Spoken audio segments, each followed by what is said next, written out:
Қазақтың мақал мәтелі. Казахские пословицы и поговорки. 4-ші басылым. 4-й выпуск. Бала – ата-ана. Дети – родители. Бала – баланың ісі шала. Детишки – дела их делишки. Балалы үй – базар, баласыз үй – мазар. Дом с детьми – базар, дом без детей – мазар. Талапты бала – талпынған құстай. Коли ребенок толков, к полету готов. Боранды күні бала құтырар, желді күні ит құтырар. Дети шалят, наступит буран, собаки взбесились, жди ураган.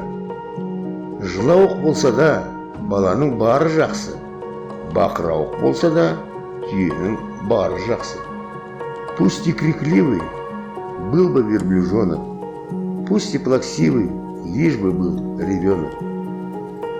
Яда не көрсең, ұшқанда соны ілесің. Что видел в гнезде, то и будешь хватать в полете. Әйелді жаман десең, анаң оның ішінде. Станешь хулить женщину, мать свою втиснешь в хулу.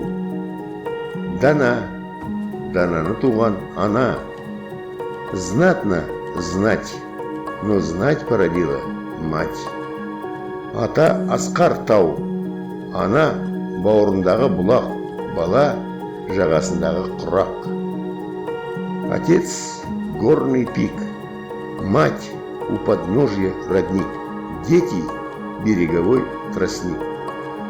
Анасыз өмір – сөнген көмір, без матери доля – потухшие уголья.